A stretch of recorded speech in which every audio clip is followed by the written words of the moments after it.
Assalamualaikum warahmatullahi wabarakatuh.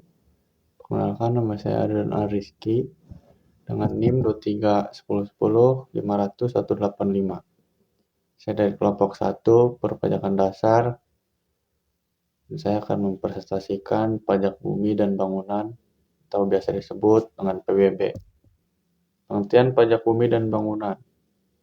Pajak bumi dan bangunan adalah pajak yang dikenakan atas kepemilikan, penguasaan, atau pemanfaatan bumi dan atau juga bangunan oleh orang pribadi dan badan.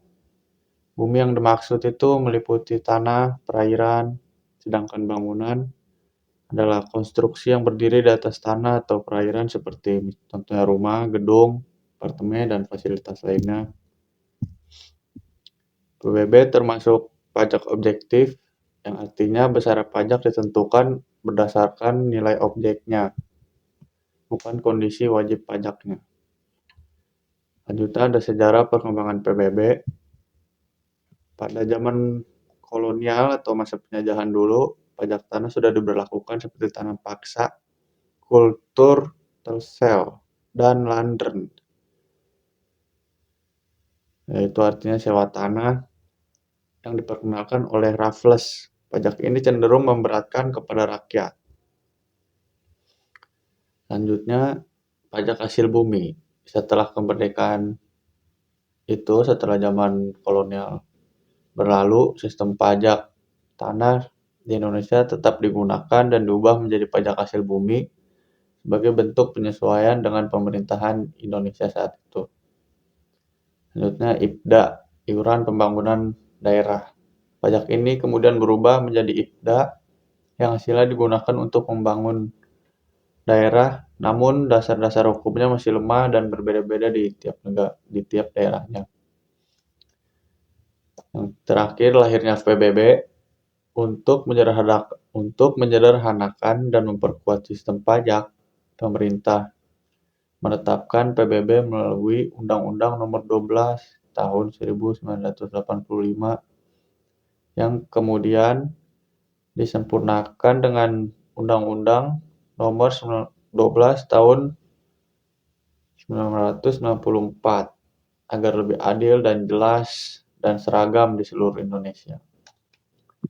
Tujuan pajak bumi dan bangunan yang pertama itu ada untuk menyederhanakan sistem pajak. PBB dibuat untuk menggantikan berbagai jenis pajak lama yang rumit, sehingga sistem perpajakan yang menjadi lebih sederhana dan mudah dipahami oleh para masyarakat. Kedua, memberi kepastian hukum. Dengan adanya aturan yang jelas, masyarakat mengetahui hak dan kewajiban perpajakan sehingga tidak menimbulkan kebingungan. Ketiga, menghindari pajak ganda. Sebelumnya terdapat pajak atas objek yang sama. PBB hadir untuk menghapus tumpang tindih pajak sehingga tidak terjadi beban ganda. Keempat, menambah pendapatan daerah. PBB menjadi salah satu sumber penerimaan yang penting untuk membiayai bangunan daerah dan meningkatkan kesejahteraan masyarakat. Objek pajak bumi dan bangunan. Objek PBB adalah bumi atau bangunan yang dimiliki, dikuasai, dan dimanfaatkan oleh orang pribadi maupun badan. Bumi itu meliputi tanah, permukaan bumi yang luas, perairan seperti sungai, danau, laut, dan wilayah tertentu juga masuk kepada bagian di bawah permukaan bumi. Bangunan adalah konstruksi yang ditanam atau dilekatkan secara tetap pada tanah atau perairan, seperti rumah tinggal, gedung, perkantoran, jalan, kolam renang, pagar mewah, dan tempat olahraga, serta fasilitas lainnya. Assalamualaikum warahmatullahi wabarakatuh. Perkenalkan, nama saya Ahmad Fadli. Di sini saya akan melanjutkan penjelasan dari teman saya yaitu Andian Al-Rizki. Di sini saya akan menjelaskan subjek dan wajib pajak PBB. Subjek PBB Subjek PBB adalah orang pribadi atau badan yang mempunyai hak atas bumi dan penggunaannya memiliki, menguasai atau memperoleh manfaat dari objek tersebut. Wajib pajak PBB, wajib pajak adalah subjek pajak yang sudah memenuhi syarat objektif, yaitu memiliki atau memanfaatkan objek yang dikenakan pajak. Di sini pun ada perbedaan subjek dan wajib pajak. Tidak semua subjek pajak otomatis menjadi wajib pajak. Seseorang baru menjadi wajib pajak jika memiliki objek yang dikenakan PBB dan memenuhi ketentuan yang berlaku. Di sini ada dasar pengenaan PBB. Dasar pengenaan pajak bumi dari bangunan terdiri dari 3 komponen utama. Yang pertama yaitu NJOP, nilai jual objek pajak. NJOP adalah harga rata-rata dari transaksi jual beli yang wajar atas tanah dan atau bangunan. NJOP menjadi dasar utama dalam menentukan besarnya pajak. Yang kedua ada NJKP, nilai jual kena pajak. NJKP adalah persentase tertentu dari NJOP yang digunakan sebagai dasar perhitungan pajak. Besarnya biasanya 20% atau 40% dari NJOP, tergantung jenis dan nilai objek pajak. NJOP TKP, nilai jual objek pajak tidak kena pajak. NJOP TKP adalah batas nilai yang tidak dikenakan pajak. Artinya jika nilai objek di bawah batas ini, maka tidak perlu membayar PBB. Ada NJOP, nilai jual objek pajak. Pengertian NJOP adalah harga rata-rata yang diperoleh dari transaksi jual beli yang wajar atas tanah atau bangunan. Penetapan NJOP ditentukan oleh pemerintah, umumnya tiap 3 tahun sekali. Namun untuk daerah tertentu bisa ditetapkan setiap tahun. Faktor penentu NJOP, penilaian NJOP dipengaruhi oleh beberapa faktor, yaitu antara lain lokasi strategis atau tidak, penggunaan perumahan, industri, pertanian, dan lain-lain, kondisi lingkungan, akses jalan, fasilitas, dan lain-lain. NJKP, nilai jual kena pajak. Pengertian NJKP adalah bagian atau persentase tertentu dari NJOP yang digunakan sebagai dasar untuk menghitung besarnya PBB. Besaran NJKP umumnya ditetapkan sebesar 20% dari NJOP, 40% dari NJOP. Penentuan NJKP, besar persentase NJKP tergantung pada jenis objek pajak, misalnya perkebunan, kehutanan, atau lain-lain.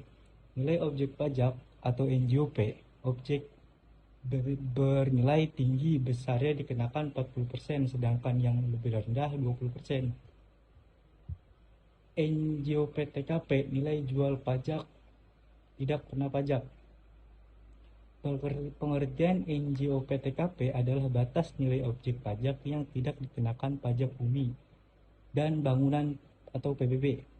Besaran NJOP TKP nilai minimalnya sekitar 8 juta dan dapat ditetapkan lebih tinggi sesuai kebijakan pemerintah daerah. Penerapan NJOP TKP berlaku untuk setiap wajib pajak, bukan untuk setiap objek. Artinya, jika seseorang memiliki beberapa objek, pengurangan NJOP TKP diberikan pada suatu objek saja. Tarif dan perhitungan PBB. Pengertian tarif PBB, tarif pajak bumi dan bangunan atau PBB adalah persentase yang digunakan untuk menghitung besarnya pajak yang harus dibayar. Tarif PBB bersifat tetap atau flat rate, yaitu besar 0,5%, artinya tidak berubah-ubah untuk semua objek pajak. Dasar perhitungan PBB dihitung berdasarkan NJKP, nilai jual kena pajak, yaitu bagian dari NJOP yang sudah disesuaikan. Rumus dari perhitungan PBB yaitu PBB atau tarif kali NJKP atau PBB 0,5% dikali NJKP. Contoh sederhananya misalkan NJOP 100 juta, NJKP 20% dikali 100 juta. Hasilnya yaitu 20 juta. Maka 20 juta, maka PBB 0,5% dikali 20 juta, PBB-nya yaitu 100. Jadi pajak yang harus dibayar adalah 100. Ya, sekian dari saya. Selebihnya dilanjutkan oleh teman saya yaitu Muhammad Aksan. Baik, perkenalkan nama saya Muhammad Aksa Saputra. Saya mahasiswa aktif Universitas Pamulang dengan NIM 231010506. Di sini saya akan melanjutkan penjelasan mengenai pajak yang sudah dijelaskan oleh teman saya Ahmad Sadeli. Di sini saya akan menjelaskan di mana saat dan tempat terutang. Itu saat dan tempat terutang pajak bumi dan bangunan PBB ditentukan berdasarkan kondisi objek pajak pada tanggal 1 Januari setiap tahun. Artinya keadaan tanah atau bangunan pada tanggal tersebut menjadi dasar dalam penentuan besarnya pajak. Sehingga perubahan yang terjadi setelah tanggal tersebut tidak mempengaruhi pajak untuk tahunan berjalan. Pembayaran PBB dilakukan setelah wajib pajak menerima surat pemberitahuan pajak terutang SPPT yang berisi jumlah pajak yang harus dibayar dalam jangka waktu tertentu. Adapun tempat terutang PBB adalah di lokasi objek pajak berada, bukan berdasarkan tempat tinggal wajib pajak, sehingga pajak dibayarkan sesuai dengan wilayah letak tanah atau bangunan tersebut. Kemudian manfaat PBB. Pajak bumi dan bangunan PBB memiliki berbagai manfaat penting, terutama sebagai sumber pendapatan daerah yang digunakan untuk membiayai berbagai kebutuhan pemerintah. Dana dari PBB dimanfaatkan berbagai kebutuhan pemerintah. Dana dari PBB dimanfaatkan untuk pembangunan fasilitas umum seperti jalan, sekolah, rumah sakit, dan infrastruktur lainnya yang menunjang kehidupan masyarakat. Selain itu, PBB juga berperan dalam pemerataan pembangunan, sehingga pembangunan tidak hanya berpusat di satu daerah saja, tetapi masyarakat dirasakan secara lebih merata oleh seluruh masyarakat. Jadi kesimpulannya, pajak bumi dan bangunan PBB merupakan pajak yang dikenakan atas kepemilikan, penguasaan, atau pemanfaatan bumi dan bangunan. PBB memiliki peran yang sangat penting dalam mendukung pembangunan, khususnya sebagai sumber pendapatan daerah yang digunakan untuk membiayai berbagai fasilitas dan kebutuhan masyarakat. Oleh karena itu, PBB perlu dipahami dengan baik oleh masyarakat agar dapat dilaksanakan dengan benar serta dipatuhi sebagai bentuk kontribusi dalam pembangunan negara. Mungkin cukup sekian presentasi dari kami, kurang lebihnya mohon maaf. Wabillahi taufiq wal hidayah. Wassalamualaikum warahmatullahi wabarakatuh.